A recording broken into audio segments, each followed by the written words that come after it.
अपने टॉपिक को शुरू करने से पहले कुछ चंद लाइनें कहना चाहूँगी।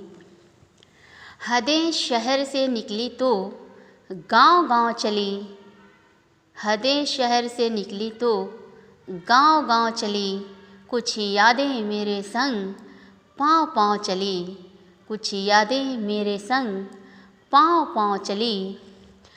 सफ़र जो धूप का हुआ तो तजुर्बा हुआ, सफ़र जो धूप का हुआ तो तजुर्बा हुआ।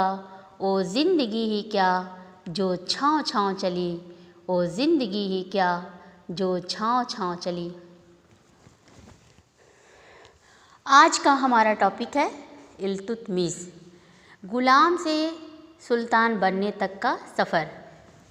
जैसा कि हम सब जानते हैं कि कुतुबुद्दीन ऐबक की मृत्यु के बाद उसका बेटा आराम शाह 1210 में लाहौर की गद्दी पर बैठता है।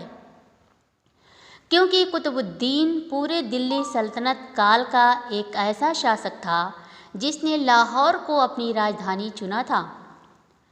1210 ईस्वी में कुतुबुद्दीन ऐबक की मृत्यु के बाद दिल्ली सल्तनत काल की जो परिस्थितियां थीं वे एक कुशल शासक की डिमांड कर रही थीं और कुतुबुद्दीन ऐबक का बेटा आराम शाह इन परिस्थितियों की मांग नहीं था। फिर यूं हुआ कि आराम शाह और इल्तुतमिश के बीच दिल्ली के निकट जूद नामक स्थान पर युद्ध हुआ। इसमें आराम शाह पराजित हुआ और उसे बंदी बनाकर उसकी हत्या कर दी गई। अब इल्तुतमिश 1211 ईस्वी में एक शानदार कैरेक्टर के साथ, एक खूबसूरत कैरेक्टर के साथ दिल्ली में एंट्री करता है। इसके अंदर वे सभी गुण मौजूद थे जो एक कुशल शासक के अंदर होना चाहिए था। इसका पूरा नाम था शमसुद्दीन इल्तुतमिश। इल्तुतमिश का अर्थ होता है साम्राज्य का स्वामी। कुछ इतिहासकार इल्तुतमिश को इल्बरी वंश का मानते हैं और कुछ इतिहासकार शमसी वंश का मानते हैं। इसके वंश को लेकर इतिहासकारों में एक मत नहीं है, पर हमें इन दोनों को जानते रहना ज़रूरी है। मैं आपको बताते चलूँ कि इल्तुतमिश कुतुबुद्दीन ऐबक का खरीदा हुआ गुलाम था, जिसको कुतुबुद्दीन ऐबक ने संभवतः 1 लाख जीतल में खरीदा था, जो बाद में चलकर अपनी पुत्री का विवाह भी कुतुबुद्दीन ऐबक इल्तुतमिश से कर देता है। अर्थात पहले उसका गुलाम फिर बाद में दामाद भी हुआ। अब इल्तुतमिश आराम शाह को हराकर एक खूबसूरत कैरेक्टर के साथ दिल्ली की गद्दी पर बैठता है। ये बात विशेष रूप से याद रखनी चाहिए कि दिल्ली सल्तनत का एक ऐसा सुल्तान जिसने भारत में सबसे पहले दिल्ली को राजधानी के रूप में बनाने की प्रथा शुरू की। दिल्ली सल्तनत काल का वास्तविक संस्थापक इल्तुतमिश को ही माना जाता है। दिल्ली की सत्ता को संभालते ही इल्तुतमिश को आंतरिक और बाह्य कई प्रकार की चुनौतियों का सामना करना पड़ा, या यूं कहिए इसके पास चुनौतियों की भरमार थी।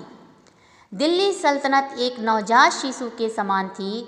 इस नाजुक सी परिस्थितियों में इल्तुतमिश ने अपनी समझदारी का परिचय देते हुए तुर्काने चहलगामी का निर्माण किया, अर्थात 40 गुलाम सरदारों का एक संगठन बनाया और इन सबको अलग अलग पदों पर नियुक्त कर दिया और इन सब का इल्तुतमिश को अनकंडीशनल सपोर्ट मिलने लगा, जिससे इल्तुतमिश की आंतरिक शक्ति मजबूत हो गई। इल्तुतमिश काफ़ी समझदार था। कोई डिसीज़न लेने से पहले अपने धर्म के सूफियों से राय लेता था। ये सूफी वही होते थे जो हिंदू धर्म में संत कहलाते थे। हर किसी को जीवन में गाइडेंस की ज़रूरत होती है, मगर गाइड का अच्छा होना ज़रूरी है। इल्तुतमिश ने अपने धर्म के बनावटी मौलाना से राय नहीं ली, क्योंकि वह जानता था कि बनावटी मौलाना की टोपी से ज़्यादा उसके ताज की कीमत है। यही वजह है कि जब मंगबरनी नाम के एक व्यक्ति को चंगेज़ खां दौड़ा रहा था, उसका पीछा कर रहा था और मंगबरनी भागते भागते इल्तुतमिश के दरबार में आ गया और इल्तुतमिश से कहा कि भाई तुम भी मुसलमान, मैं भी मुसलमान, मुझे बचा लीजिए, हमको चंगेज़ खां दौड़ा रहा है, हमारा पीछा कर रहा है। इल्तुतमिश ने कहा, वो चंगेज़ जिसके नाम से पूरी दुनिया डरती है, उसकी क्रूरता तो ऐसी है कि अपने सैनिकों को अधिक से अधिक मनुष्य के सिर काटने पर इनाम रखता है। इल्तुतमिश ने यहाँ भी समझदारी से काम लिया और मंगबरनी को वापस कर दिया, ये कहकर कि दिल्ली का क्लाइमेट आपको सूट नहीं करेगा, क्योंकि इल्तुतमिश जानता था कि अगर चंगेज़ खां मंगबरनी का पीछा करते हुए दिल्ली सल्तनत में आ गया तो पूरी दिल्ली सल्तनत को तबाह व बर्बाद कर देगा। इस तरह इल्तुतमिश ने दिल्ली सल्तनत को तबाह व बर्बाद होने से बचा लिया। इल्तुतमिश के बारे में कुछ मुख्य पॉइंट याद रखने योग्य हैं। सबसे पहले तुर्कानी चहलगामी अर्थात 40 गुलामों का दल, जिससे इसकी आंतरिक शक्ति मजबूत हुई। एकता प्रणाली, भारत में एकता प्रणाली की शुरुआत इल्तुतमिश ने की। इसने सामंतों से निपटने के लिए एकता प्रणाली चलाई थी, जिसका अर्थ था धन के स्थान पर तनख्वाह के रूप में भूमि प्रदान करना। भारत में शुद्ध अरबी सिक्के चलाने वाला पहला शासक इल्तुतमिश है। इसने 2 सिक्के चलाए